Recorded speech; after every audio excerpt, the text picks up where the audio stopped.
Back here on the Hot List, I'm Michael Kim. Well, money and contracts are hot topics this offseason in the NFL. Joining us today on the Hot List is a man who got his about 6 years, $36 million. Those are the terms of the contract. Lance Briggs of the Chicago Bears, who joins us here.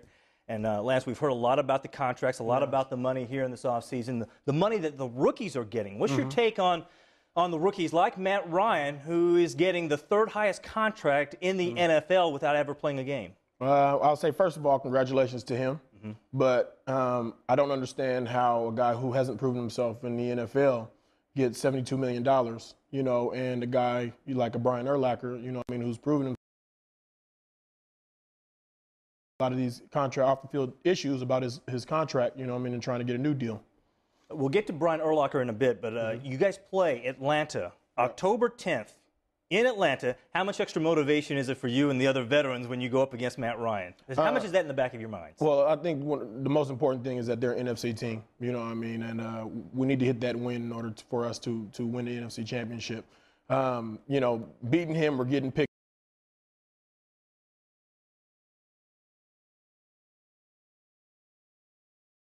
Yeah. Everybody's talking about it. That's in the back of your mind, isn't it? When I hit you, I'm not going to hit you harder because you make $72 million. You know what I mean? I'm going to hit you hard because you got the ball. Right, exactly. All right. Well, you mentioned Brian Urlacher. He's one of your teammates in a contract situation. You guys have a mini camp, a so-called mandatory mini camp. What are the chances that he's going to be there this weekend? Yeah, I don't know. I can't even think of a better.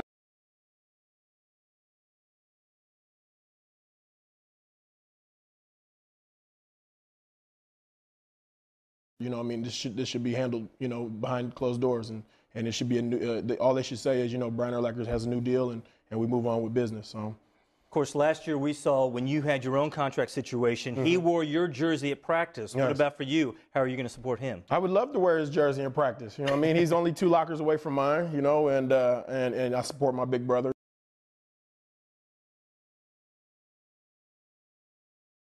Number 54 this weekend? I probably will. I mean, it depends. You know, I mean, I may run out there. You know, I have a habit of when I go out and do things, you know what I mean, coaches tell me to go back in and change. So, you know what I mean, I don't have as much pull. All right, so you're going to be supporting Brian Urlacher this weekend. Speaking of support, how much support is there inside the Bears locker room? We know what's been talked about outside the Bears locker room, but what about inside regarding Rex Grossman?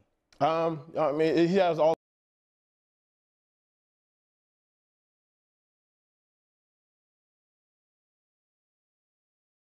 Whoever starts and performs is going to win the job. Whoever doesn't, you know what I mean, at the end of this year, they'll probably decide, you know, this may not be for me. I mean, I want to, you know, seek other opportunities. Are you satisfied you can win and get back to the Super Bowl with him at quarterback? Yeah, I think, yeah, absolutely. I think the most important thing is, can we run the ball?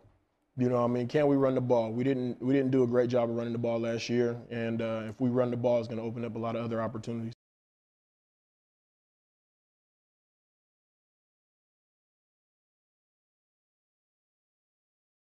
Is right here. How's that affecting him and so far that you've seen in these off-season workouts? I didn't really like to comment on any of that stuff until I got a chance to see Cedric myself, you know what I mean? And I know Cedric, you know, personally, I know he's a good man.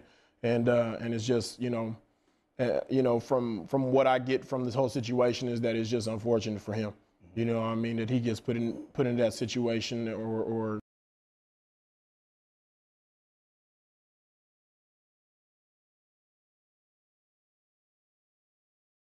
you're going to have a hard time, but you're going to have to work on from it. Yeah, a lot of questions to be answered on that situation. He's going to be fine. All right, recently you took part in a Chicago tradition by throwing out the first pitch and singing "Take Me Out to the Ball Game" at Wrigley Field. And I think we have a sample of your singing, so let's hear it right now. Yeah. A 1, a 2, a 3, take.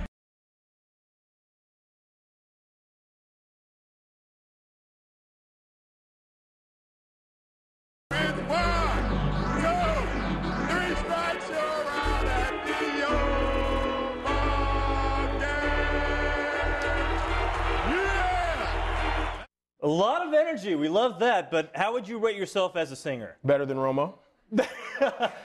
Is that a very high standard to be compared to? I know that I got.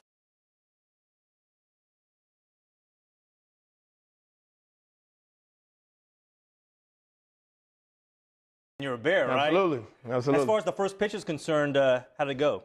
First pitch, it was low on the outside, but there was a lot of heat on there. A lot of heat? Yes. Did you see the stadium gun? Did they have it clocked? I didn't see it, but I believe I was clocked in at close to 95. Close to 95? Close, right in that area. Wow. Well, maybe then you shouldn't be starting the game. You should be back end, the closer, helping out the team. I'm not accurate.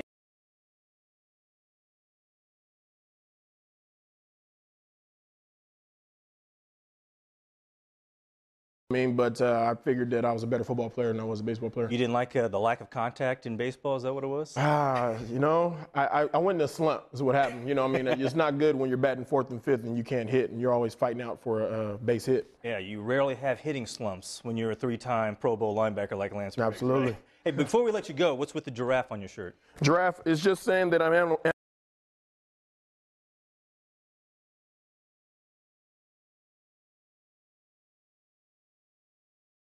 Okay, fashion's going for a skateboard. So, Stussy, please, I'd like to get a shirt. I'm on board. Okay, all right. Lance Briggs, thank you for joining us here on the Hot List. Thanks a lot, Mike.